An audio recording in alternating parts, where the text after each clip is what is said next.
Okay, I'm going to get started by just welcoming everyone. Welcome to Wat Tung. Nice to see everyone here. Welcome to everyone who's joining online as well. Today is what we call our Pali Canon and English study group, which I'll explain to you guys what that is here in a bit. But what we're going to do is start with meditation, because the Buddha taught this path to enlightenment, how to train your mind to get to this enlightened mental state, where the mind can be completely peaceful, calm, serene, and content with joy. By the time you get to enlightenment, you're no longer experiencing any discontent feelings. This individual who's gotten to enlightenment will have purified their mind, and they're no longer experiencing things like anger, sadness, frustration, irritation, annoyance, guilt, shame, fear, stress, anxiety, loneliness, boredom, shyness, resentment, jealousy. This is all happening through training of the mind. And meditation is an important part of that, but there's other things that you would need to learn as well. Oftentimes people think that it's other people who are causing you to be angry, but this isn't actually true. This is part of the lack of wisdom that the mind has in the unenlightened state, is it'll firmly believe that other people are frustrating you or annoying you or something like this. But you'll be able to see, if you study the teachings of the Buddha closely, that it's your own mind that's causing these feelings, and this is why you can actually eliminate them. So meditation is an important component of that. So we start with each one of our classes with meditation. The way that I start with meditation is I do some chanting to ease us into the meditation, and you guys are welcome to join along in those chants if you like. They're over there on a laminated sheet on the cabinet. You're welcome to help yourself, and you'll be able to see the chanting that I do. During the lifetime of the Buddha, they used chanting as a way to commit the teachings to memory. Every 2 weeks, his students would come together and they would recite his teachings orally. This is the way that they would remember his teachings and then actually be able to practice them. So you can see from the origins of chanting that there isn't any rite or ritual or ceremony or worship. It's not prayer or anything like that. The Buddha never taught any of those kinds of things. If you've seen those kinds of things associated with the teachings of the Buddha, those are misunderstandings. The Buddha never taught any rites, rituals, ceremonies, worship, or prayer. So if you'd like to chant along, what you're going to notice today when we chant is it helps to ease the mind into meditation and get more benefit out of the meditation itself. So that's how chanting is used today. And if you end up getting one of those laminated sheets and you read the English translations, you're going to see a lot of appreciation, gratitude, or respect for the Buddha. And because of this, I don't think the Buddha even created these chants, because a Buddha wouldn't walk around saying, here, chant these chants to me out of respect for me, because this would be ego and putting yourself above other people. Where an individual who's a Buddha and definitely an enlightened being as well, they don't see themselves as being above other people. They just see themselves as being equal to everybody. So the Buddha wouldn't have walked around and said, here, chant these chants to me out of respect for me. But if you learn from a teacher how to move from anger and sadness and frustration and all these other discontent feelings to the peace and joy that is the enlightened mental state, and this teacher didn't want anything from you or expect anything from you, they were just helping you out of the kindness of their heart, you might actually have a lot of appreciation, gratitude, and respect for that person too. So that's where I suspect that these came from, is probably from his students, either during his life or after his death, because the Buddha wouldn't have created these himself. So if you'd like to chant along, you're more than welcome to do so. It'll help you and benefit you in easing into the meditation and getting more benefit out of the meditation itself. Then once we're in the meditation, I'm going to provide you some guidance where I'm actually going to be essentially teaching you or instructing you how to meditate while we're actually meditating. And then after that, there's going to be a period of time where it's just quiet. We're all meditating together. Everyone here at the temple and everyone online will just all be meditating together. Now, during this time of quietness, I imagine you're going to hear occasional sounds. You might hear a car go by, you might hear a dog barking, a bird chirping, you might hear someone here cough or sneeze or something like that. Is if your mind has a craving for permanence, when you hear that sound, you'll cause your mind to be annoyed. This is what causes the mind to be experiencing these discontent feelings like frustration, agitation, annoyance, and others, is that the mind craves permanence, but yet you live in an impermanent world. So if you're in meditation craving permanent silence, when you hear a sound, you'll be frustrated or agitated or annoyed. But it doesn't have to be that way. You can understand that the world is impermanent impermanent, that it's constantly changing, and these sounds are going to arise, they're going to change, and they're going to fade away. So when you hear a sound, you can understand that this is the world working exactly the way it was intended to work, with all this impermanence where things are constantly changing. So you're not going to be able to be in an environment where it's permanently quiet and you can rest at ease and be peaceful when you're hearing any kind of sounds in meditation. Then after that period of time of quietness, then we're going to come out of that with some more chanting. And that's where I'll start today's class, helping you to understand what the Pali Canon and English study group is, and then we can actually learn through the teachings of the Buddha, helping you to understand the path to enlightenment. In terms of your body position for meditation, the Buddha taught 4 positions. He taught seated, lying, standing, and walking. And you would learn these different positions at different times in your journey to enlightenment. It's kind of like assembling a tool belt, helping you to be able to have the various tools that you need to be able to do things like meditation. Because your body can't be in the same position permanently. It's just not possible. So there's 4 positions to meditate in. Oftentimes people are learning in the seated position, just getting started with that. So I'll give you guys some guidance on the seated position, but just understand that what I share with you are just suggestions for you to consider, because there's not just one way to sit. You can really sit however you're comfortable, but you might use what I share with you as recommendations or things to consider. If you're sitting on the floor in a chair, if you're at home, you might be on a bench or a sofa or a wheelchair. You can sit however you like. If you're on the floor, you might have some cushions under your rear. This will kind of help soften your seat a bit. And then sometimes people like to bring their legs together in the cross-leg position, but you'd like to do that just lightly. Whereas if they're real tight, it can impede the circulation and can cause pain in the lower body. Sometimes people like to put their legs off the mat. This gets your hips up in the air, and it lessens the angle at the hips, the knees, and the ankles, again, allowing the circulation to flow. The Buddha put his right hand over his left with his thumbs together, and he put this into his lap. If this is comfortable for you, you could do this. But again, it's not about everyone doing it exactly the same way. There's other options here as well. Some people like to put their palms on their thighs or their knees. Some people put their palms up. Some people even rest their hands comfortably in their lap. So you could really put your hands and arms wherever you like. The same thing is true for anybody who might be in a chair or a bench or a sofa or a wheelchair. You can also sit however you're comfortable. Some people like to put their feet flat on the floor or lightly cross at the ankles, but you can see me sitting in a chair here with my legs crossed, so that's an option for you as well. And then you can put your hands and your arms wherever you like. In terms of your upper body, you would like this to be erect. With the sternum up and the shoulders back, it'll keep the mind attentive and alert during the meditation so that you can actively train the mind. This is a dedicated, active, purposeful training session where you're eliminating certain unwholesome qualities and you're cultivating certain wholesome qualities. And you need your mind to be attentive and alert while you're doing this training. So by having the sternum up and the shoulders back, not only will it keep the mind attentive and alert, but it'll also make it easy for you to breathe in through the nose and out through the nose. Whereas if you were slouched, it would have a tendency for the mind to be dull or lethargic and make it difficult for you to breathe.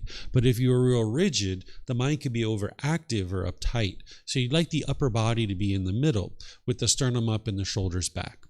So I'm going to start off with some chanting to ease us into meditation. You guys are welcome to join in. You'll see some benefits as you're learning how to do chanting. And then I'm going to come back in with the guidance to help you.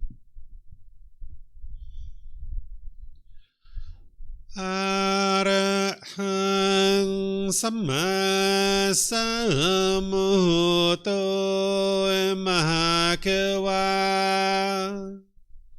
Wat Tung Mahakavanhang Apivateyami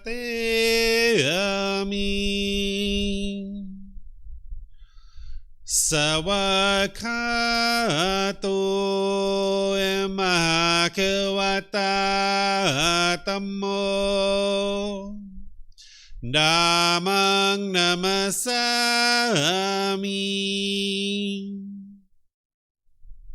Supatipano Mahakavato Sāvaka Saṅkho Saṅghang Namami Namo Tassa Bhagavato Arahato Sama Sambuddhassa.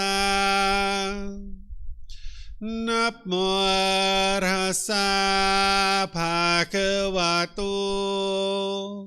Arahato Sama Sambuddhassa.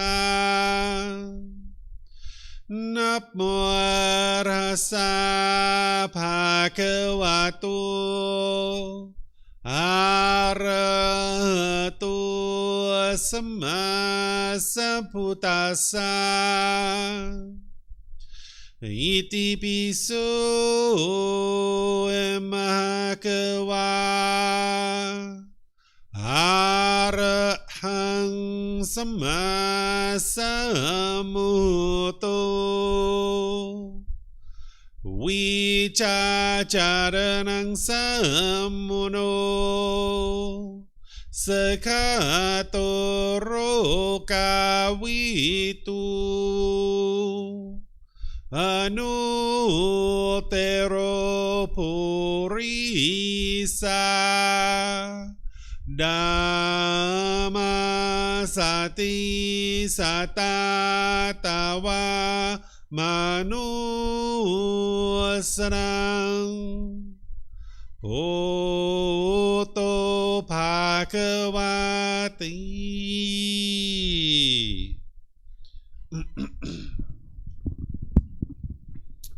Okay, with the lower body and hands and arms comfortable, and the upper body erect, just close the eyes and start breathing in through the nose and out through the nose.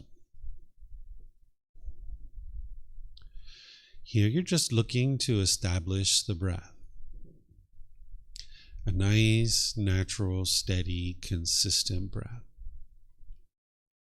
Not forced or controlled, just a gradual inhale through the nose, experiencing the full breath. And then whenever you're ready, exhale out through the nose. Breathing in and out.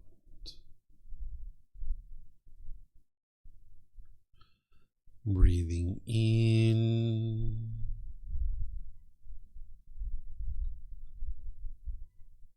and out.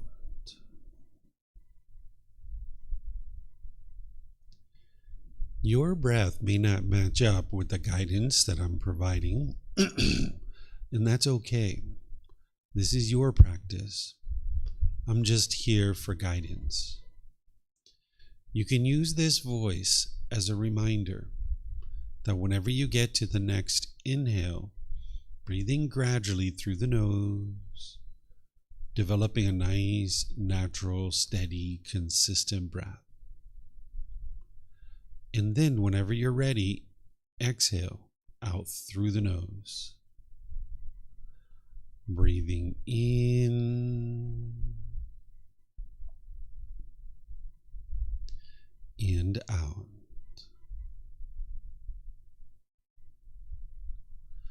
Breathing in and out. With the breath well established, start fixating the mind on the breath. Either the sound of the breath coming into the nose or the sensation of air moving over the skin into the nose. The breath is the present moment. Fixate the mind on the breath, the present moment. Breathing in and out.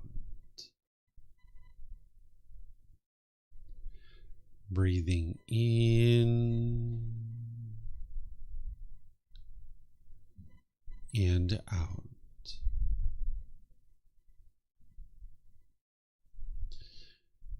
with the mind fixated on the breath. Whenever you notice that it moves off the breath, cut that off, let it go, and come back to the breath, the present moment. No need to observe the thought, label it, judge it, analyze it, or even try to figure out where it's coming from. Whenever you notice that the mind is moved off the breath, cut that off, let it go, and come back to the breath, the present moment. Breathing in and out. Breathing in and out.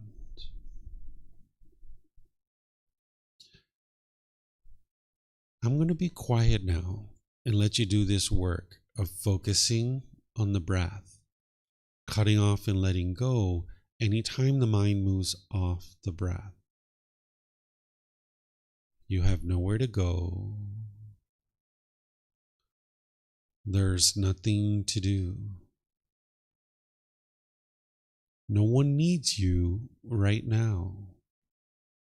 This is your time to focus on the breath. Breathing in and out.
Arahang Samma Sambuddho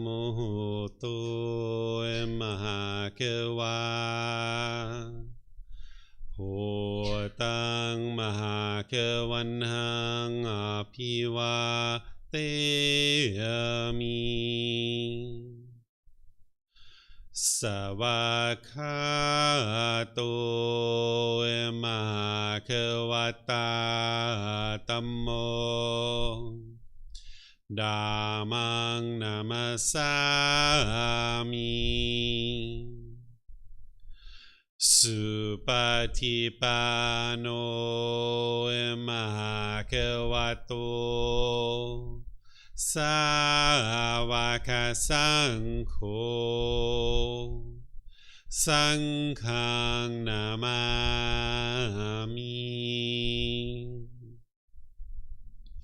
Namo Tassa Bhagavato Arahato Samma Sambuddhassa Namo Tassa Bhagavato Arahato Samma Sambuddhassa Namo Tassa Bhagavato Arahato Samma Sambuddhassa Iti piso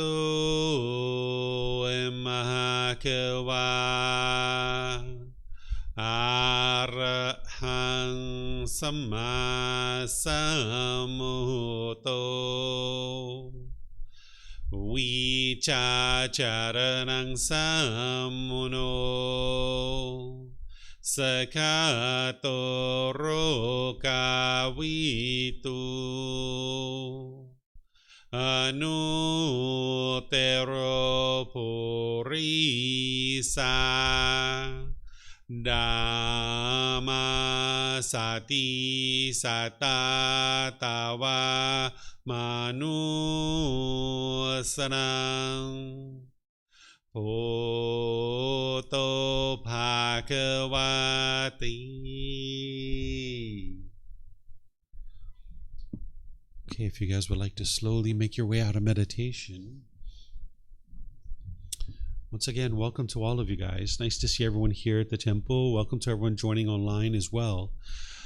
The Buddha taught how to make your way to enlightenment. What enlightenment is where the mind's completely peaceful, calm, serene, and content with joy.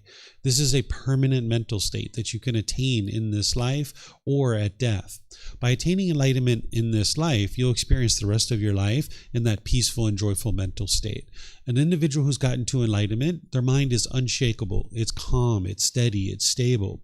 It's impossible for an enlightened being to experience things like anger, sadness, frustration, irritation, annoyance, guilt, shame, fear, stress, anxiety, loneliness, boredom, shyness, resentment, jealousy. All these feelings are eliminated through training the mind and eliminating the causes and conditions that are producing these feelings to occur. What people typically think is actually causing these feelings is they think it's something external. They think that it's somebody else who's causing these feelings. But what you'll be able to see through the teachings of the Buddha, if you choose to learn them in a way that you can independently verify them, is that you can see that it's your own mind that's causing these feelings. And because it's your own mind that's causing these feelings, you can actually eliminate them. What's happening is the mind is longing, yearning, it's craving, it's wanting things to be a certain way. And if the mind gets what it wants, what it expects, it experiences pleasant feelings like happiness, excitement, elation, thrill, exhilaration, euphoria. But if the mind doesn't get what it wants, what it's expecting, what it's longing, yearning for, what it's craving, desiring, and attached to, then the mind's going to experience painful feelings like anger, sadness, frustration, and others. And then there's neither painful nor pleasant feelings. This is like shyness or uncomfortableness. The mind is experiencing all of these feelings and others because of its own cravings, desires, attachments. The mind wants things to be permanent when in reality you live in an impermanent world. This is why if you bought a brand new car, for example, and you drove it off the parking lot, and maybe you went to a store and you parked it outside and you came outside after you were shopping and you saw a scratch on your car, if you got frustrated in that situation, it's not the scratch that's causing that. It's not the person who scratched your car. What's causing that mind to experience the frustration and agitation is the mind's craving permanence. It's wanting this car to look permanently beautiful when it's just not possible. When we go through a parking lot, we aspire not to scratch anybody's car. That's the wise decision to make.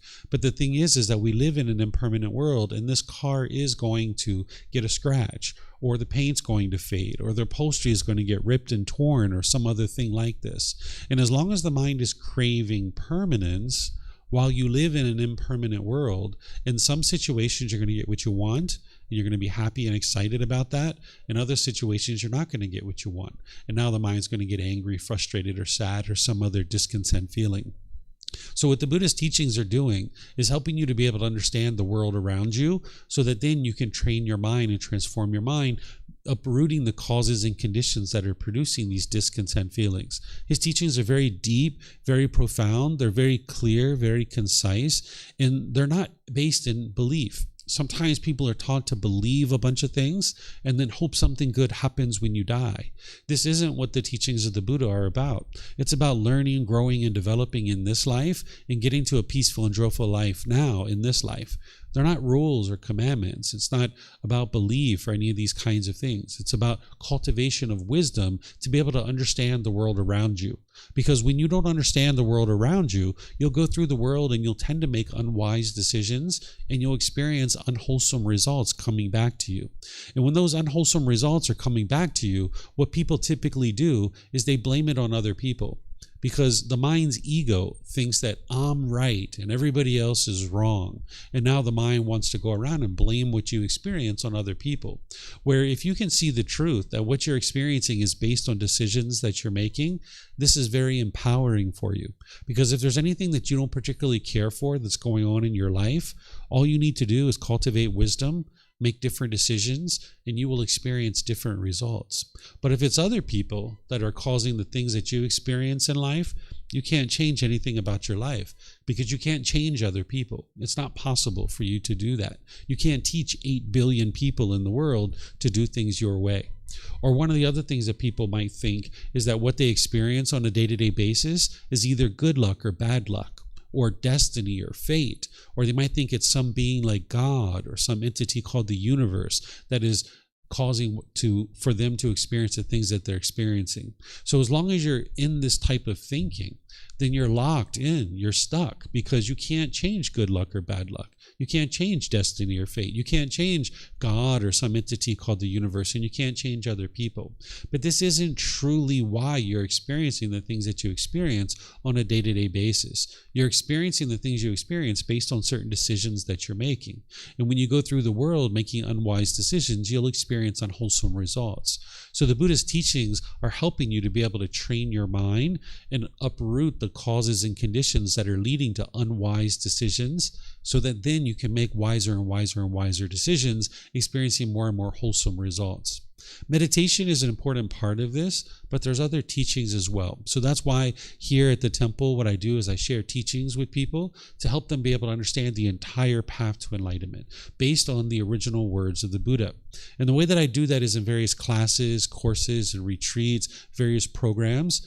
And the vast majority of our programs, I teach in a way which I would describe as a traditional method of learning, where I teach for 15, 20, 30 minutes and I open up to questions. I teach another 15, 20, 30 minutes and I open up to questions. And that's what you'll typically see me doing. In this particular program, it's called the Pali Canon and English Study Group. We do it a bit differently. What we do is we do it as a study group, where I invite volunteers here at the temple or anybody who's joining online through Zoom to be able to read a chapter from the words of the Buddha. And when I say a chapter, they're actually quite short. You can see this one right here is basically not even really a page. And when someone reads this chapter, then I will share some teachings on that. Then I'm going to open up to any and all questions that you guys might have related to the teachings of the Buddha and what it is that we've actually been studying.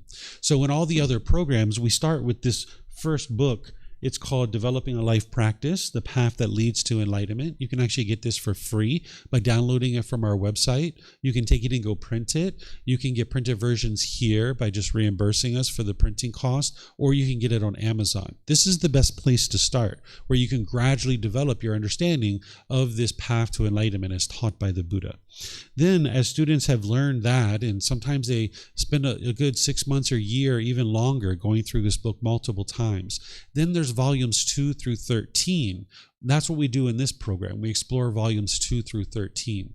And it takes us about a year and a half to go through all those books. And today we're in volume 11, which is titled The Realms of Existence. We're actually finishing this book up because this book only goes to 148 chapters. We'll probably study 2 or 3 chapters today here in this particular session. But in the evening, I teach at 9 p.m.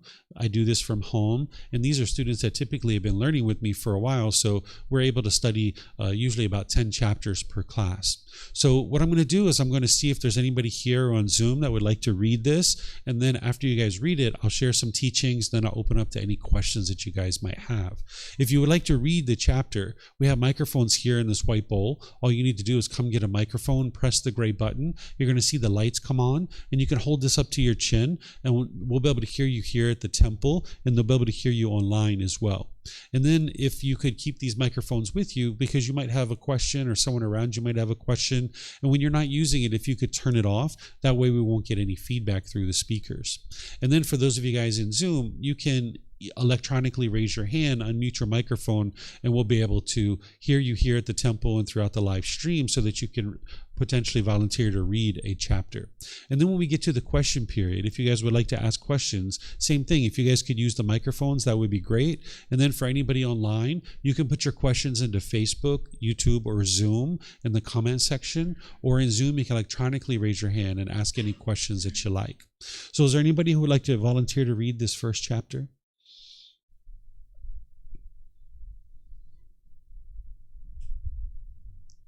So it looks like Rachel's going to volunteer.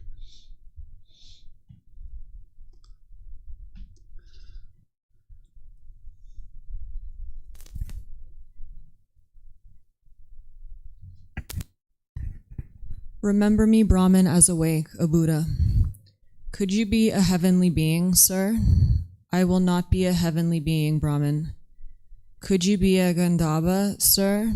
I will not be a Gandhava, Brahmin. Could you be a Yakha, sir? I will not be a Yakha, Brahmin. Could you be a human being, sir? I will not be a human being, Brahmin. What then could you be, sir? Brahmin, I have abandoned those taints, fetters, because of which I might have become a heavenly being. I have cut them off at the root, made them like palm stumps, obliterated them so that they are no longer subject to future arising. I have abandoned those taints, fetters, because of which I might have become a Gandhava, might have become a Yakha, might have become a human being. I have cut them off at the root, made them like palm stumps, obliterated them so that they are no longer subject to future arising. Just as a blue, red, or white lotus flower, though born in the water and grown up in the water, rises above the water and stands unsoiled by the water. Even so, though born in the world and grown up in the world, I have overcome the world and reside unsoiled by the world. Remember me, Brahmin, as awake, a Buddha. Okay, thank you, Rachel. So first, let me explain to you guys what a Brahmin is so that you understand what's happening here. A Brahmin, during the lifetime of the Buddha, we might refer to this person as a Hindu priest. That during the lifetime of the Buddha, there was 15% of society that was considered to be holy people. And there was a very strong caste system in place where, based on what family you were born into, it was considered that your life was going to unfold in a certain way. And someone who was born into a Brahmin family was considered to be holy. And these people would then do rites and rituals and ceremonies and worship. Everybody else was convinced that they couldn't actually change their life. They couldn't improve their life. And you had to go to these Brahmin in order to be able to experience anything better in your life. And people would pay them for certain ceremonies or rituals. And then when people would pay them, then they would do the ceremony and they were supposed to go home and their life was going to get better. Well, the Buddha understood that this isn't the way the world truly works, that it's not about what family you're you're born into that determines whether you're a holy person or not. And it's not rites, rituals, ceremonies, worship, and prayer that's going to lead to any kind of beneficial results in your day-to-day life. So the Buddha was teaching the cultivation of wisdom to train the mind and uproot certain pollutions in the mind that are hindering it from being able to experience the peace and joy of the enlightened mental state. So the Buddha was teaching in that region of the world, but there were many other people that were teaching too. Just like today, there's many people in the world that are all over the world that are teaching various different things. The Buddha understood that it was his teachings that led to enlightenment, but there were plenty of other people who were teaching various things in the world. So these Brahmin would sometimes come in contact with the Buddha, and sometimes they would even learn with the Buddha, because even though they were doing rites, rituals, ceremonies, worship, and prayer and things like this, they would also teach a certain amount of moral conduct to their individuals who would come to them. So this particular Brahmin encountered the Buddha, and they came to the Buddha and they asked him, could you be a heavenly being? Meaning in the future, could you be a heavenly being? And the Buddha says, I will not be a heavenly being.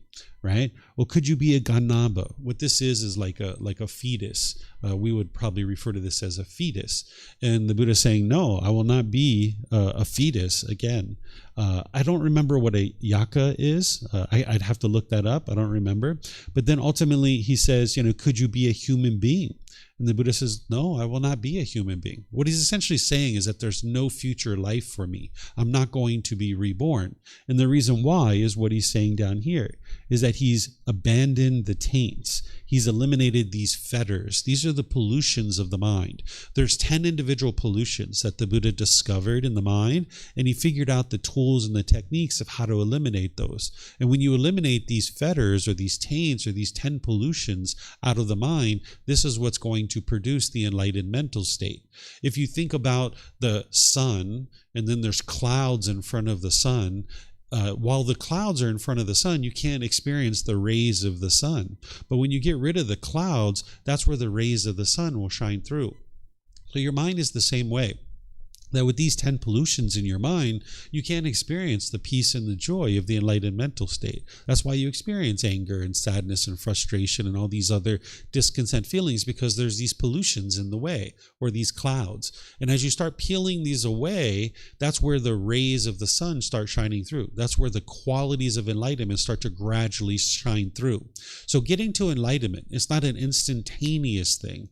It's gradual training, gradual practice, and gradual progress that your mind moves to this enlightened mental state. And as you're gradually getting rid of those pollutions, the qualities of enlightenment start shining through more and more. So the Buddha had already eliminated these 10 fetters out of the mind. But this individual, this Brahmin, didn't understand that. So he was asking the Buddha all these questions. Because an individual who's enlightened, and surely a Buddha, they function very differently in the world than other people. The vast majority of the world is unenlightened. They're going to experience anger and sadness and frustration, and they're not going to necessarily understand what an enlightened being is experiencing. So if you went to a funeral, for example, and people were crying and miserable and sorrowful and grieving, you might think that that's normal. But if you saw an enlightened being at a funeral, they're going to be fine. They're going to be cheerful and bright and uplifted. They're not going to be upset and angry and sorrowful and sad and grieving. Because what's causing the mind to grieve when someone dies is that it's holding on and craving permanence, like I was talking about earlier. That when grandma and grandpa die, the mind is craving them to be permanent. And now when the mind's not getting what it wants, it experiences grief or sorrow or sadness. It's not love that's causing that. So when grandma and grandpa are alive, the mind's getting what it wants, so it's happy. Grandma and grandpa are alive. The mind's getting its cravings, desires, attachments fulfilled. But when grandma and grandpa die, the mind's experiencing impermanence, that it doesn't like this impermanence. It doesn't like the fact that grandma and grandpa are not permanent. And the mind doesn't understand that in the unenlightened state. It doesn't understand grandma and grandpa are not permanent. They were born, so they have to die. just like every one of us. Every single one of us are going to die. But the mind in the unenlightened state doesn't understand that. It craves permanence. So if you were at a funeral and one of your brothers or sisters or someone else wasn't crying when grandma and grandpa die, or when mom or dad die, or something like this, you might think that there's something wrong with them, when in reality it's just that their mind's not attached. They're not craving permanence. They love mom and dad, they love grandma or grandpa, but they're just not upset, they're not grieving, they're not sorrowful, because their mind is not craving permanence in this situation. So someone might look at an enlightened being and think something's wrong with this person because they're not crying at a funeral, because that's what people are used to. They're used to seeing those kinds of things. But that is actually abnormal. Crying and longing, yearning, while it's normal for an enlightened or unenlightened being, for an enlightened being, they understand that that's not the way to experience life. That going through life where you're constantly up and down, the mind's shaken up, where someone dies and you feel like someone's pulled the carpet out from under your feet or cut you off at the knees, this is no way to live life, because people are going to die. You're going to have plenty of people around you as you age that are going to start dying. And if every time someone dies, you're upset, you're grieving, you're sorrowful, you're sad, your mind is not free. It's not liberated. So an individual who's a Buddha, and definitely an enlightened being, they're not going to experience this up and down of emotions just because somebody died. You wouldn't be up and down with your emotions if the wind blew. Right? When the wind blows, that's quite normal, that the wind's going to blow from time to time. And you don't get sad, and you don't get angry, and you don't get frustrated about that. Well, it's the same thing when someone dies. This is a normal occurrence of life. Just like the wind blowing, someone has died. Right? It's a normal occurrence. It's what regularly happens in the world. Many people die every single day. So if every time somebody died, you got upset or frustrated or sad, your mind would just be going up and down all throughout your life. But there's a better way of life that the Buddha taught about how to get to this enlightened mental state where you can experience peace and joy. So by the time you get to enlightenment, you're not going to be joyful because your mom died or your dad died or your grandma and grandpa died. You will be joyful despite the fact that they have died. That you don't base your inner feelings on whether someone is alive or whether they're dead. You can maintain your joy no matter all of these impermanent situations that is occurring. So the Buddha is talking about how he's eliminated these taints or these fetters, these pollutions, where they're no longer subject to future arising, that they're completely eradicated and eliminated out of the mind. Because sometimes these fetters, they can go dormant for a period of time. It can be 3 months, 6 months that your mind has basically maybe thought that these pollutions are gone, but then they can rise back up where they're not actually gone. So you're going to need to be attentive to your mind at all times, where you understand that as you're working to get rid of these pollutions, that you would like to be diligent and dedicated and determined. And that's what the Buddha's core path is all about. It's called the Eightfold Path. This is the core central teaching of the Buddha that's going to guide you in how to purify your mind and uproot these pollutions out of the mind. And as you do so, you're going to see more peace and more joy coming into the mind. And each individual needs to decide that they're interested in doing that work so that they're no longer living with the stress and anxiety and the sadness and the anger and the frustration and all these other discontent feelings. So the Buddha here, not only is he talking about eliminating these pollutions, he actually equates it to a lotus flower. And this is a common thing that you'll see in Buddhist culture. If you go around, you'll see lotus flowers quite a bit, because there's symbolism behind a lotus flower. A lotus flower, it has its roots deep down into the earth, holding on to the earth very tightly. Then it has to grow this strong stalk, and it's usually growing through murky water. And then it rises above the murky water and it blooms into a lotus flower. This is the same thing that an individual needs to do in order to get to enlightenment, is that if you think about your life in the unenlightened state, you're holding on to the world, holding on to the earth, wanting it to be a certain way, wanting the world to be a certain way according to you. But that's not the way the world functions. The world doesn't function according to you. It functions based on natural laws. So the unenlightened mind is holding on to the world, holding on to material possessions, in relationships and things like this, wanting them to be permanent. But then you're going to need to grow a strong practice. That's the stalk of the lotus flower. You're going to need to grow this strong stalk to rise through the murkiness of the world.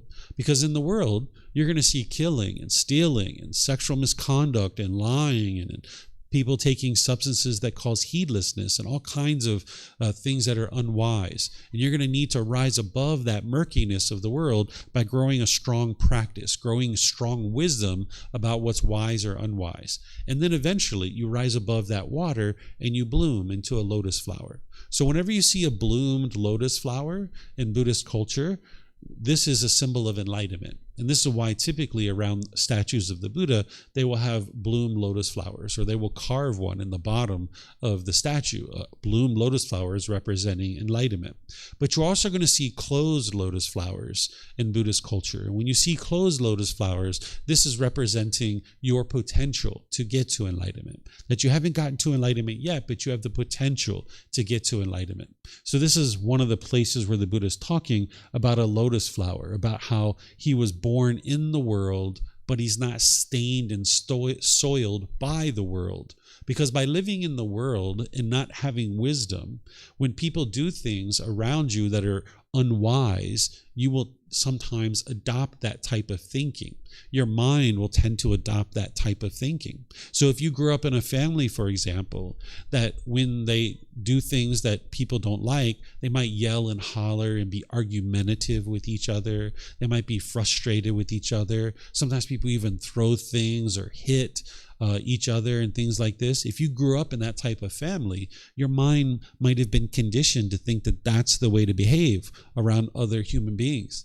When you are in situations where you disagree with people, you might be argumentative with them. You might yell or holler or think that what you should be doing is trying to convince this other person to do things your way. And you might even throw things or slam doors or things of this nature. So if you grew up that way, that might be the way that your mind has been conditioned to think. That's what the Buddha is talking about the mind being soiled, right? Or being soiled by the world. But if you purify your mind and you get to a point where the mind is unconditioned, now the mind is cleaned up. It's no longer soiled. So that's what the Buddha is saying, that even though he's grown up in the world, he's unsoiled by the world, meaning his mind is not conditioned to think in the same way as other people. That he understands, for example, if you look at the totality of his teachings, that it's unwise to argue with people. Yelling and hollering and screaming at people is not going to produce anything beneficial in your life. If you yell and holler and you're bitter and harsh and hostile with people, that means they're going to just do the same thing to you. They're going to yell and holler and be bitter and harsh with you as well. So if you'd like to improve what you experience on a day-to-day basis, you're going to need to change your decisions. By you changing the way you make decisions, you will change what you experience in your day-to-day life. Whereas if you continue to be bitter and harsh and hostile to others, that's what's going to come back to you. But if you change what you're doing, where you're loving and kind and gentle and warm and compassionate and friendly and respectful with people on a consistent long-term basis, then that's what you'll see what's coming back to you. So you can get to the point where your mind is unsoiled as well. It's not just the Buddha that would be able to experience this. So then ultimately the Buddha tells this Brahmin to remember him as awake or as a Buddha. Not everybody who gets to enlightenment is a Buddha. There's 3 primary criteria of what makes a Buddha a Buddha. A Buddha will get to enlightenment by themselves without the help of any teachers or any guides. They then will dedicate the rest of their life to sharing their independently discovered teachings with countless people. And countless people will get to enlightenment during that person's lifetime.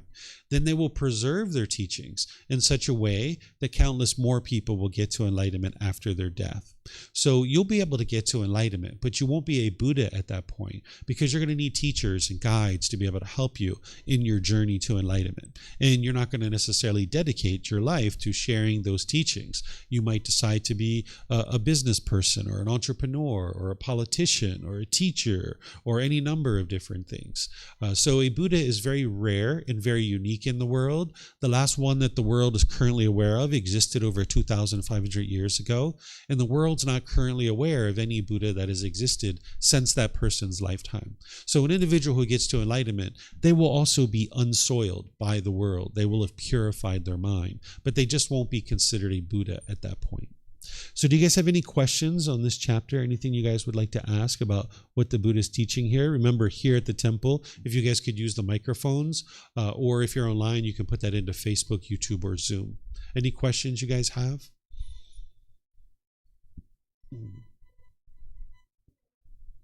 Yes, ma'am. If you could come get a microphone and you can take it back with you, because someone back there might have a question as well. That way the people online will be able to hear you. Otherwise, they won't be able to hear you.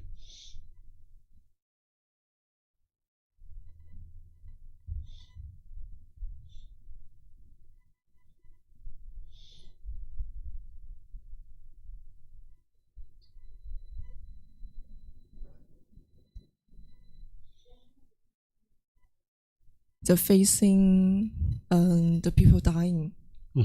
Yeah, and people have the sadness, the emotion is the right things, or just let it be. Yeah, so if your mind is experiencing grief or sadness or sorrow at the time of death of somebody, you're not a bad person. You haven't done anything wrong. It's just that the mind is attached. It's holding on. It's craving for this person to be permanent. And now the mind is experiencing discontentedness, or what we call a conditioned feeling. That based on some condition, the mind is then going to experience a feeling. So for example, if you look outside and you get really excited when it's sunny outside, well, that's a conditioned feeling. Based on the condition that it's sunny, you will then be happy or excited. But because the sun is not permanent, when it switches to rain, you will then be sad or frustrated or irritated because that condition is no longer met. So the mind can't maintain its happiness, right? Only thing that's happened here is change. That's all that's happened, is it went from sun to rain. But if the mind craves the sun and its longing, yearning, and its emotions are attached to the sun, then it can only be happy when it's sunny outside. And that's a conditioned feeling. And then when the mind moves, or when the sun changes to rain, then the mind moves to the sadness. The same thing might happen with like your bank account. If you get really happy and excited when your bank account balance is here, then when it goes down here, you'll be sad or frustrated. Again, the only thing that's happened here is change. That's all that's happened. But the mind craves this permanence. It wants this money. It's longing, yearning for this money. And then when the bank account balance goes here, this condition is no longer met. So now the mind experiences these painful feelings like anger, sadness, or frustration. So the same thing is happening with people who are close to you. When someone close to you is alive, you'll have a certain amount of happiness or comfort about that. But then when they die, the mind experiences the sadness or anger. The only thing that's happened here is change. That's all that's happened. But the unenlightened mind doesn't understand that because of its lack of wisdom. It doesn't understand that the world is full of change. Right? We started with a certain number of students in the class, but as you see, some people chose to leave. This is just impermanence, right? Whereas if my mind craved permanence and I wanted everybody to stay here, now when somebody chooses to leave, I'd be upset or frustrated or agitated or annoyed or some other discontent feeling. Where you can get to a point where you understand that things are constantly changing in your life and you don't need to be upset or angry or sad or frustrated when someone dies.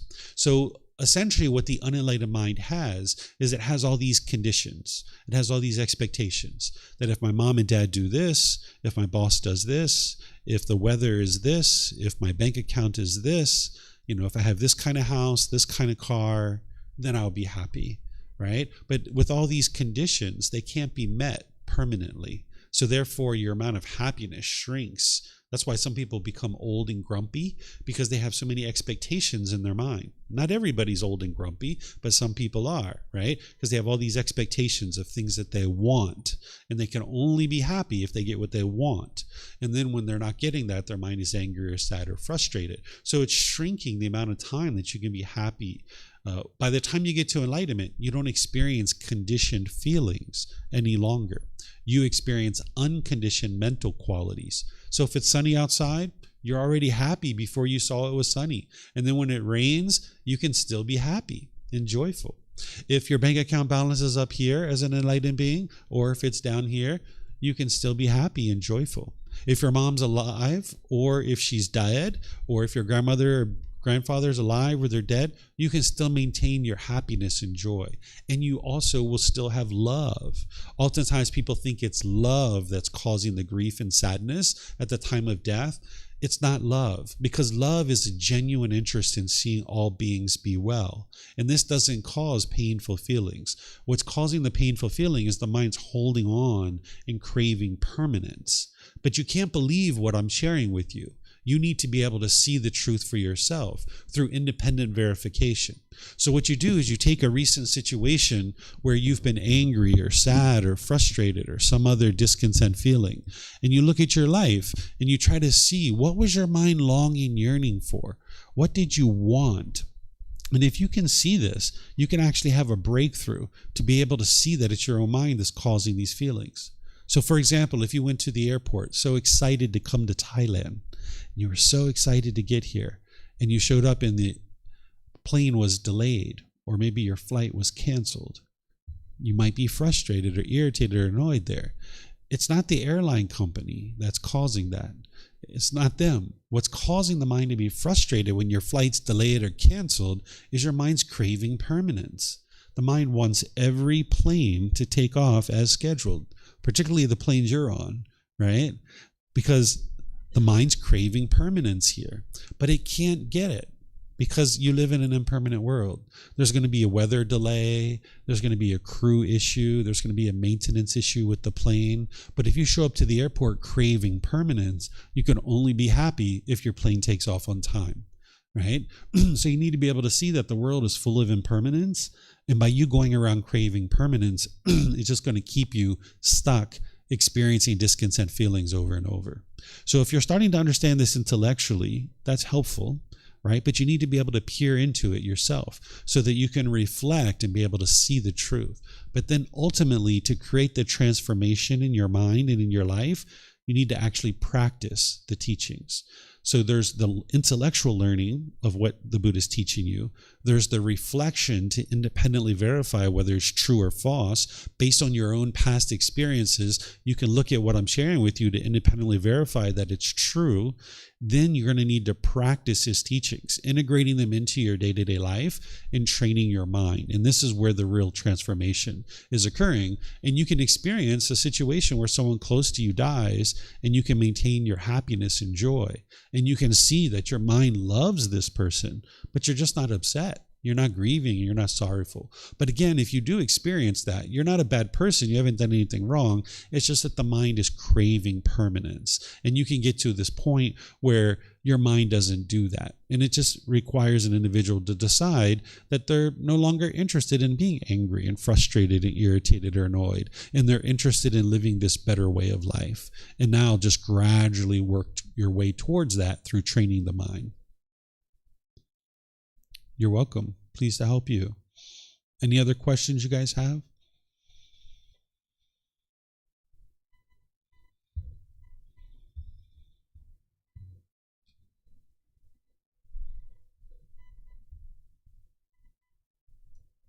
I have a question.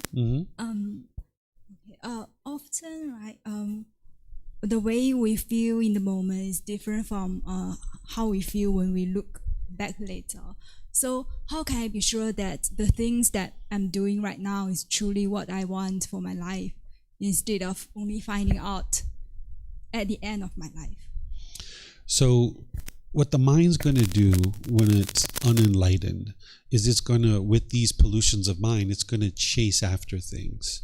Because the mind is chasing those pleasant feelings, and it will chase and chase and chase. The mind will experience painful feelings when it's not getting what it wants. And when it's experiencing those painful feelings, the mind will think, what do I want to be happy? Oh, more money. That's what'll fix everything. Let me chase some money, right? And it'll chase that for a while. And then you'll ultimately maybe get the money, the more money, and you'll be happy for a period of time, but then it's going to fade away. And the mind wants more money, right? And then you might chase that for a while. And then you chase it and chase it and chase it, and you might get it, but then you'll be happy temporarily. It'll fade away, and then you'll want more money, right? And the mind will keep experiencing these painful feelings. And then the mind's like, oh, I know what I need to be happy. a new boyfriend, a new girlfriend. That'll fix everything. Let me get one of those. So the mind will chase after that. The mind's looking for something external, right? And once again, you'll get a boyfriend or girlfriend. You'll be happy for a period of time, but then that'll fade away and you'll be right back into the painful feelings. This is the cycle that the mind is stuck in the unenlightened state, is it'll chase. It'll get its pleasant feelings, but they're only temporary because it's based on some condition. And then those will fade away and you'll end up back in the painful feelings. The mind is looking externally in the unenlightened state. It's looking externally for satisfaction and it's trying to grab on to something in order to get that satisfaction. And the mind can never quite do that because every time it grabs on to something and it thinks that this is going to be satisfying, that thing changes because of impermanence, and now you're not satisfied anymore. So you need to get to the point where you're gradually training your mind and transforming it to no longer do this, right? An enlightened being's mind doesn't chase, but they're also not all the way over here on the other side. All the way over here on the other side is where the mind's dull and lethargic and sluggish, right? That's not where an enlightened being is either. And an unenlightened mind can usually see these two sides very clearly. You can probably see the chasing where you chase, but then you might also see this other side where your mind swings and you're dull and lethargic or complacent or lazy, right? So what the Buddha is teaching you to do is come to the middle, where you gradually pursue your goals, your objectives, your interests with enthusiasm, with ambition, but without the longing, yearning in the mind. So nobody's going to be able to tell you what you should or shouldn't be doing in this world, because there's not any grand purpose of what you should or should not be doing in this world. It's basically choices and decisions that you're making based on your own interest. And you need to be able to get rid of these pollutions where you're no longer chasing after things and you're no longer over here where you're dull and lethargic, but you're gradually working towards certain goals and objectives that are meaningful for you, right? So at this point in time in my life and the way it's going to be for the rest of this life, I'm very interested in sharing these teachings with other people to be able to experience this enlightened mental state. Because I know that the teachings of the Buddha absolutely lead to this enlightened mental state. I know how impactful and how transformative that is for one's mind and for one's life. And I'm interested in seeing as many people experience that as possible. So I'm not chasing and longing, yearning after it, but I'm also not over here where I'm dull and lethargic and not really doing anything in order to see that occur. Instead, I'm come to the middle where I'm gradually working towards goals, objectives, or interests to be able to bring the teachings into the world more and more profoundly so that they can really shine brightly in the world. So you need to be able to gradually work towards goals, objectives, or interests and figure out what that it is that you would like to work towards. But as long as these pollutions are in the mind and you're chasing after external satisfaction and pleasant feelings, it'll be very difficult for you to figure out what is it that you really would like to be doing in this world. Because like when I was first growing up and as I was going through adulthood, I was, derailed. I was detoured into other things that I was doing because I was chasing cravings, right? I might have been chasing money, or I might have been chasing a brand new car, or I might have been chasing women, or, something like this, or some house. At one time I used to have this idea that I was going to work until I was able to afford a private jet, right? This is what I really wanted, was a private airplane, right? And I was working to get to that point. Well, you start to realize that these things, aren't what's going to lead to satisfaction. No matter how much money you have, you're just going to want more, right? No matter how many cars you have, you're going to want more. No matter how many houses you have, you're just going to want more, right? So you eventually get to the point where you clean up your mind, you purify your mind of these pollutions, and now you can see more and more clearly what is it that you would really like to be doing in this world, and then you can pursue that as a goal, objective, or interest from the middle, rather than chasing it, or rather than being over here where you're dull and lethargic. So exactly what you should be pursuing, that's a choice for you to make. What the Buddha is teaching you is how to purify your mind so that you can get to that ideal life. He's not teaching you how to get to a wonderful life after this life, because you won't know all throughout your life whether you're doing the wise things to be able to get to some pleasant afterlife. That's not the goal of the teachings of the Buddha. The teachings of the Buddha are to get to a wonderful life now, in this life, and he's guiding you to be able to do that. And then if you decide to learn that, you can see how to accomplish that. You're welcome. Yes, sir.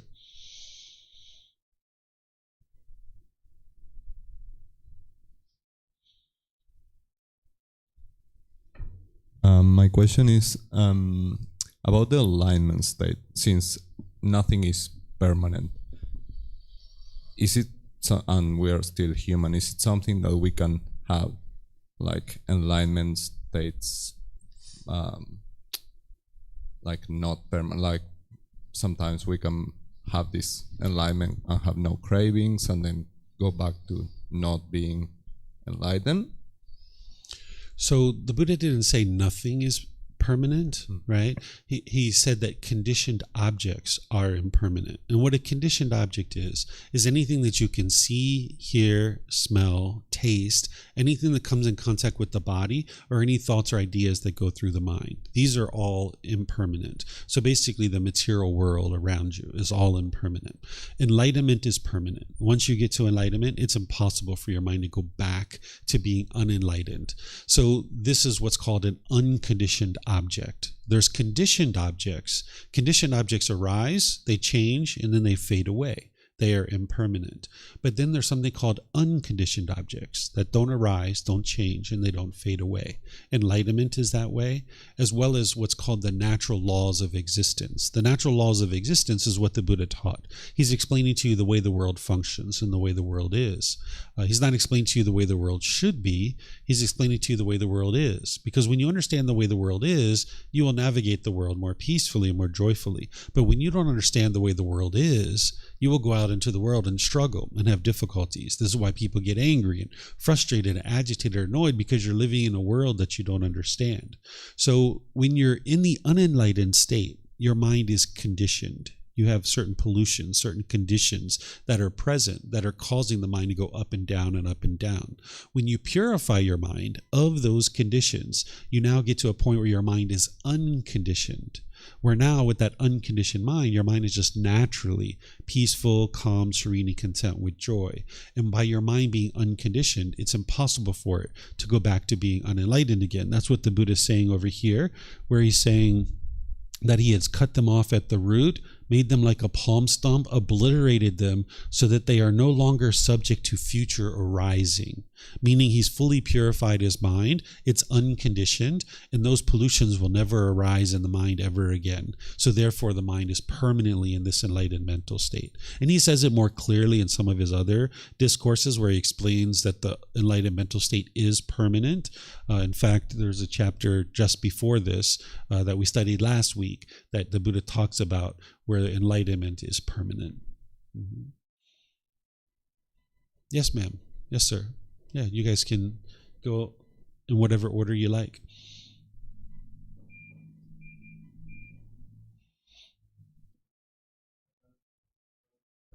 It looks like it's not quite on yet, maybe. The lights will come on and it takes like a second for it to engage. Okay. There you go. About the fact that everything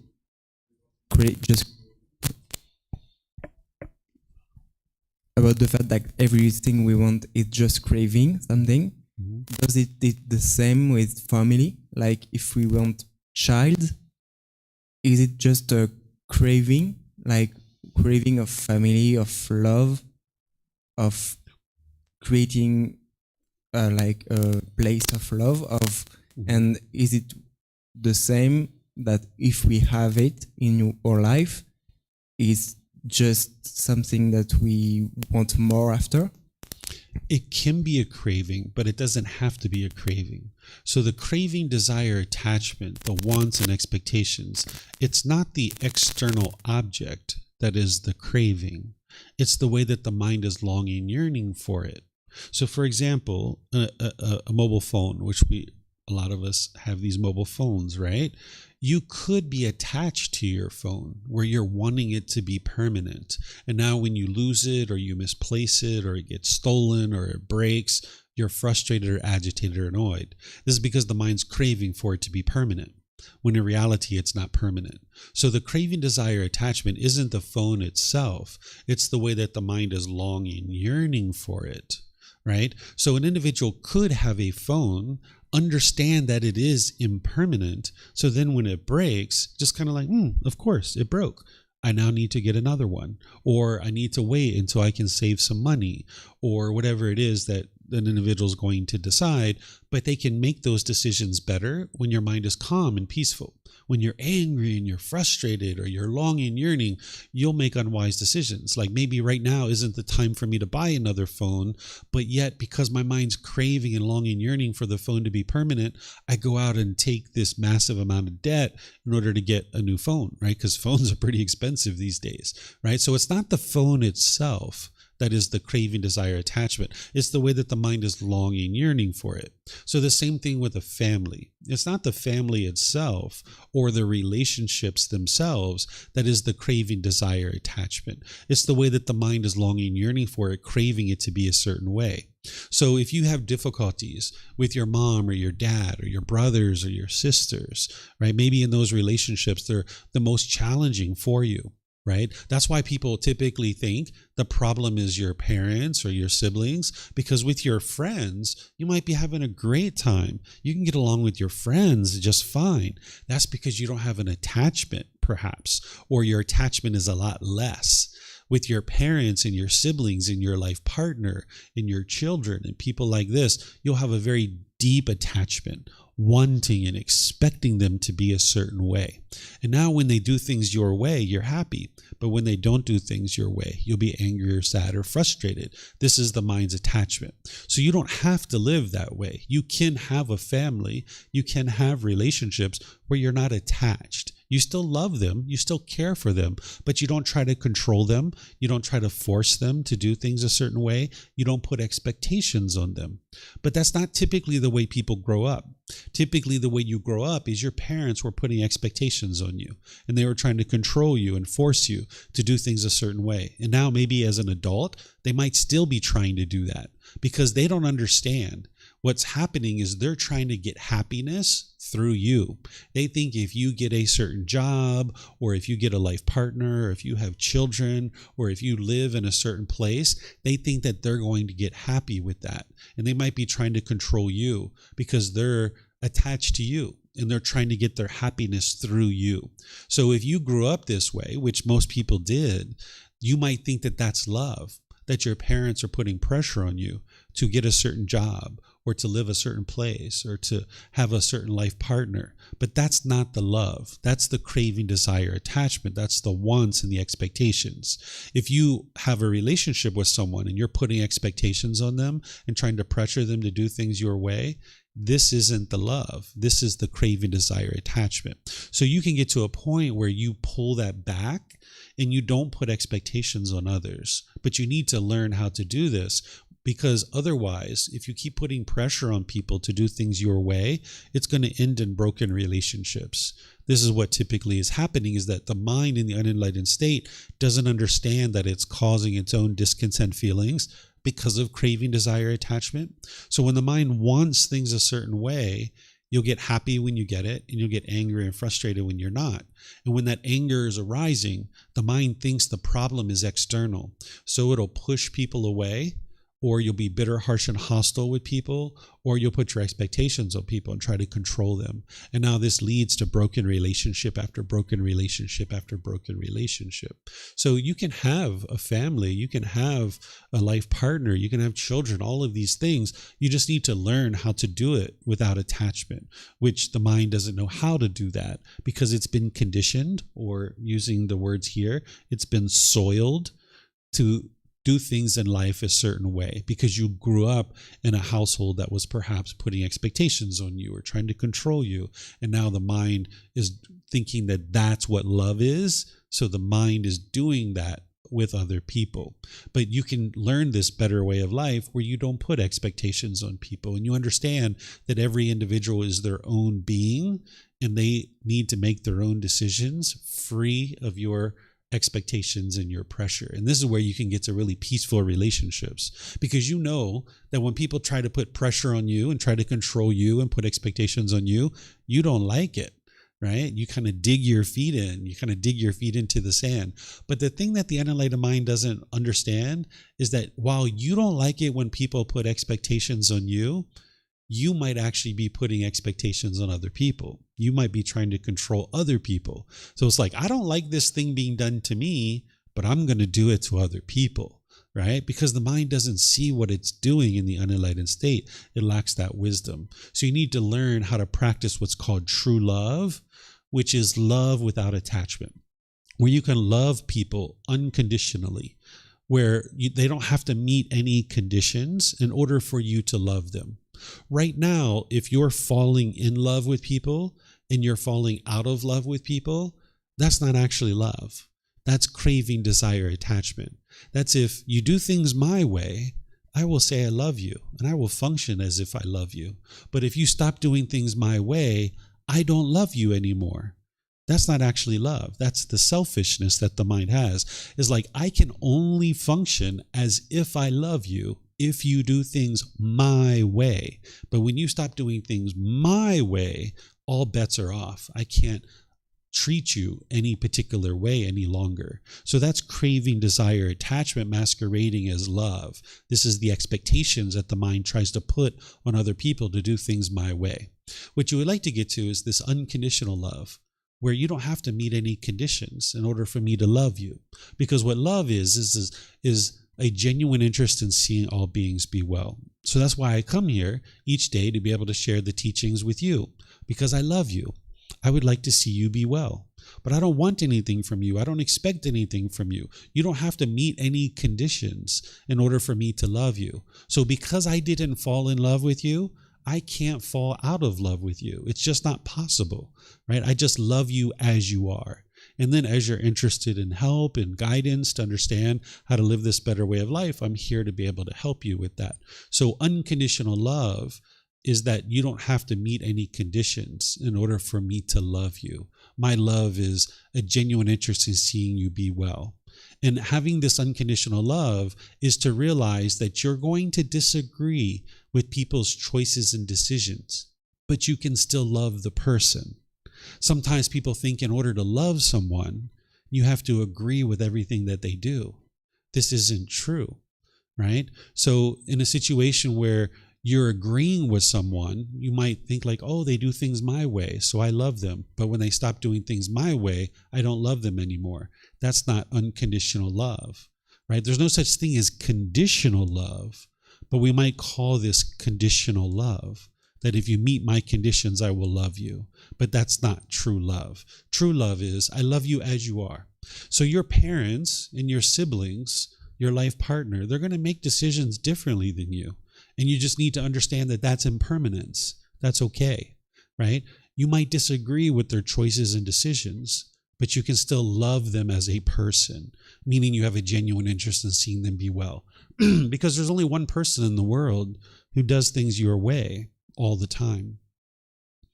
Do you know who that person is? Who does things your way all the time?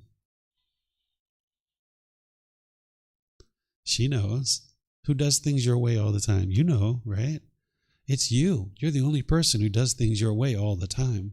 So if you can only love people who do things your way, you can only love one person in the world.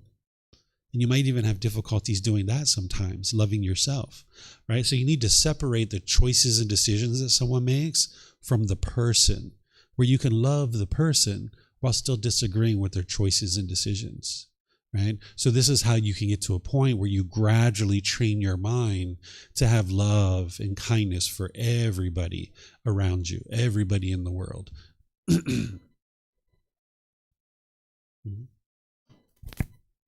Is it okay to crave and want for true love? Like it's a goal, but if we want it, it's become a desire. but it's just true love, like not or on this thing.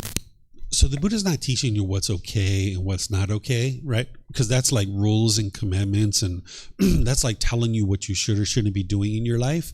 The Buddha's not telling you what's okay and what's not okay. What he's teaching you is if you would like to get to this peace and this joyful mental state, there's a way for you to do that.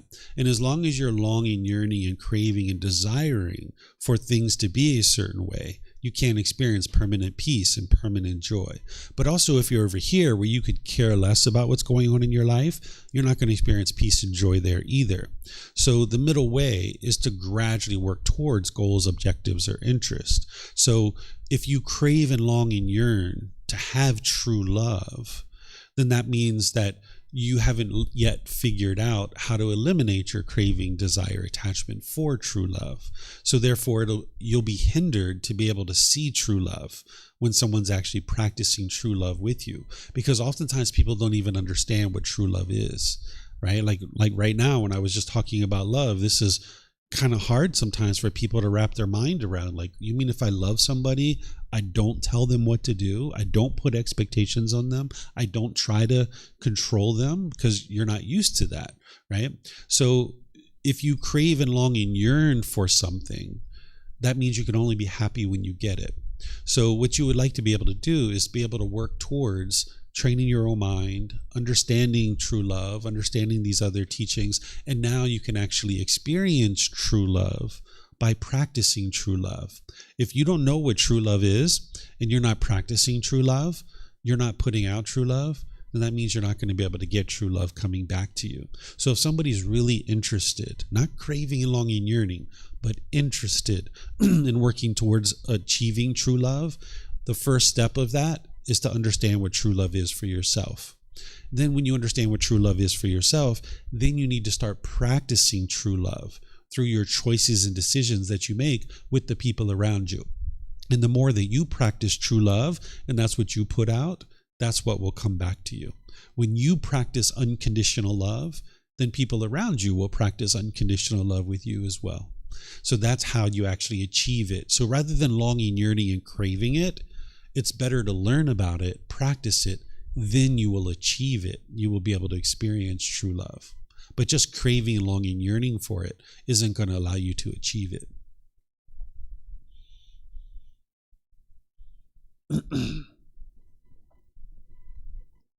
Question about, when we're talking about the relationship, we're always talking about a human being, but how's a relationship with a pet?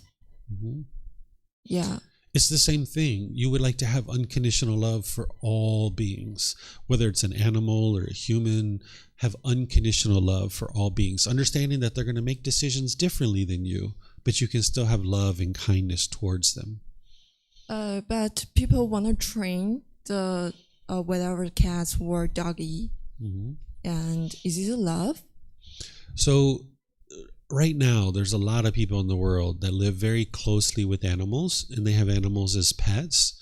As you train your mind and you start to see all beings as being equal, and you don't see human beings being above animals, you might get to the point where you realize that it's unwise to have pets as animals, animals as pets, because you're now controlling this being to make decisions your way. And oftentimes what people are doing is they're holding on to this animal in order to meet some kind of selfish desire, that they want this companion or they want this animal in their house in order to, experience certain interactions with it. And you might get to a point where you realize that this is not wise to have such close contact with animals. Now I realize today there's many people in the world that have pets, that have animals living side by side with them, that even sleep in the bed with them, and all these other kinds of things. But this is the reason why we get certain diseases and illnesses in the human world from the animal world. We all just experienced that with COVID, right? This is a virus that jumped from the animal world into the human world because of our close contact with animals.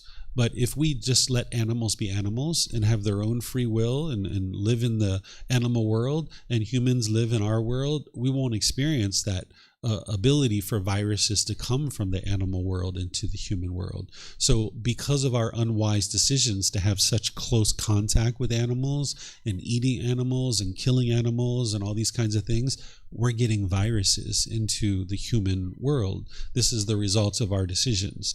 So while some people might think it's wonderful that we have vaccines, for example, for something like the COVID virus, we haven't actually solved the problem.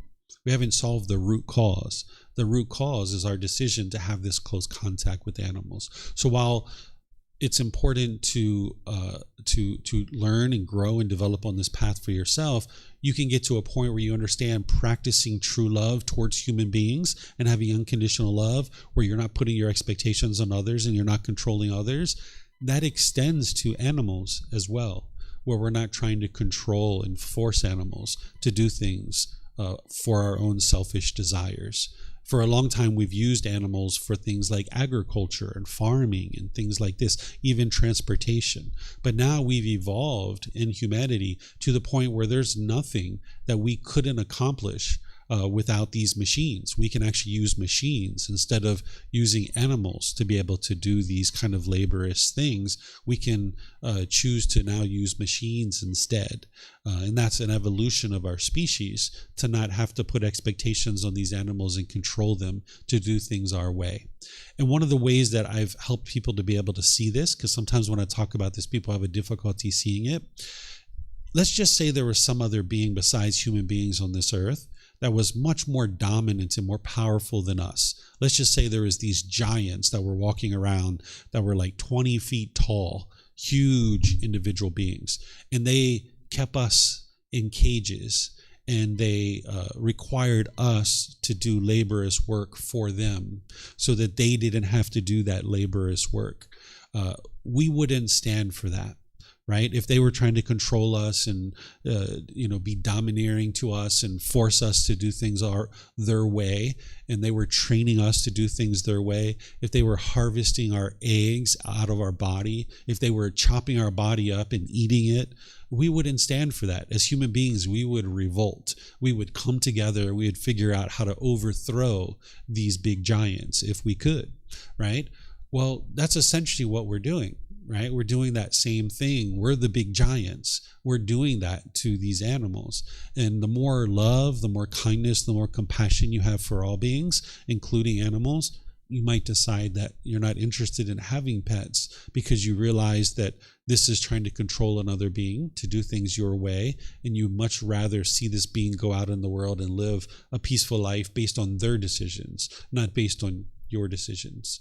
Even though I grew up with animals my whole life and I enjoyed having animals around, I got to a point where I realized that it was unwise for me to have animals, and we don't have animals any longer in our home. If other people choose to have animals, that's great. That's on them. That's their choice, but they're going to experience the results of those decisions of choosing to have animals in their home. But what I would encourage people to do is look at this about what they're really doing and seeing how it's producing unwholesome results for them. Thank you. I also have another question about the sadness feeling or the frustrated feeling is the bad feeling, or in some degree or in some level is the same like the joyful. I'm sorry, I didn't hear your question 100%. Can you just speak up a little bit louder? Oh, okay. The sadness feeling is in some degree or in some level is the same like joyful. You said, is sadness the same as joyful? Yeah. Okay. So in some level. Yeah. So when we talk about pleasant feelings, the way that I categorize that is things like happiness, excitement, elation, thrill, exhilaration, euphoria. And these are conditioned feelings that based on some condition, you'll experience this pleasant feeling of happiness or excitement. When you're not getting what you want, the mind goes to the painful feelings like the sadness, the anger, the frustration, and others. So if you allow your mind to have this conditioned excitement, conditioned pleasant feeling, then the painful feeling's waiting for you right around the corner. The people don't understand that. Like if you get really excited about this brand new job that you're about to get, and you get so excited, you got this new job, new company, new coworkers, new salary, new office, new title. I'm so excited. Well, 3 years later, when they lay you off or they go out of business or they fire you, you'll be sad. You'll be frustrated. And it happened so far apart, you don't even realize that one is connected to the other. So if you allow your mind to have conditioned pleasant feelings, then the painful feelings are waiting for you right around the corner. This is why you get so excited when you have a boyfriend or girlfriend, but then when you guys break up, you're angry or sad or frustrated. And those times are usually spread apart so far from each other, the mind doesn't even realize what it's doing. That's what a Buddha does, is they figure this out and then they explain it to other people. But joy, the way I describe joy is I describe it as unconditioned, that it's a mental state. It's not a feeling. Happiness as a conditioned feeling will arise, it'll change, and it'll fade away. Joy is just a mental quality that's always present in the mind. It's unconditioned. There doesn't need to be any condition met in order for the mind to experience the joy. That's what you would ultimately like to get to. We might even call it unconditioned happiness, that there doesn't need to be any condition met in order for you to be happy. But that's what the mind doesn't know how to do in the unenlightened state. It needs to be trained to be able to do that. And then once you train your own mind to be able to get to that, it'll be a permanent mental state, that your mind will just always be joyful or happy, and it'll be unconditioned. Mm-hmm. Yeah, you're welcome. Let me see if we have any other questions here. Okay. I don't see any other questions anywhere. So oftentimes when we have these classes, we cover multiple chapters, but I just let the class go to wherever it needs to go. I don't have any craving for the class to be a certain way. So we just read one chapter. We had a really nice discussion. It's basically time to end class now, which is completely fine with me. I really enjoyed sharing the teachings with you guys. If you'd like to learn more, there's opportunity for you to do that. Tomorrow at 9 a.m., I'm going to be teaching here at the temple.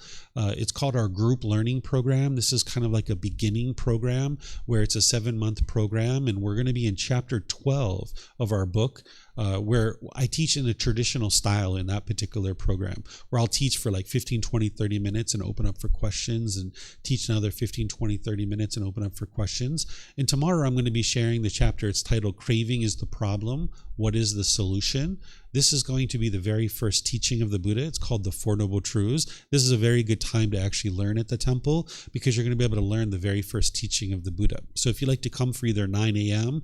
or 9 p.m. here at the temple, I'm going to be teaching that tomorrow. And then at 6:30 tomorrow evening, I'm going to be teaching over at the main hall. We do meditation at the main hall at 6:30 each Sunday. And this is during the time of the walking market. If you're planning to come to the Sunday night walking market, you might decide to stop by for some meditation at 6:30, where we just do meditation, and then I just open up to whatever questions you guys have. And I do the same thing on Wednesdays, but I do it here, where I teach on Wednesdays, where I just guide you in meditation and then open up to whatever questions you have. So if you'd like to come talk with me privately to be able to get plugged into the teachings of the Buddha, whether it's our books, our audiobooks, our videos, podcasts, our classes, courses, retreats, personal guidance, all of these things are available for you at no cost. And you can learn here in Chiang Mai, but you can also learn when you go back to your home country, because we live stream all of our classes. So if you're done with the anger, you're done with the sadness and the frustration and all these other discontent feelings, if you're done with the broken relationships and you'd like to experience a better way of life, the teachings of the Buddha are here to help you. And I'm here to help you to be able to experience that. So all you need to do is come let me know, and I'll be able to get you plugged into whatever it is that you need to be able to get you really started on the path. So perhaps I'll see you guys in one of these future classes. Have a very wonderful and lovely rest of your day. We'll see you next time. Sawadee khap. Sawadee khap.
thank you again for watching.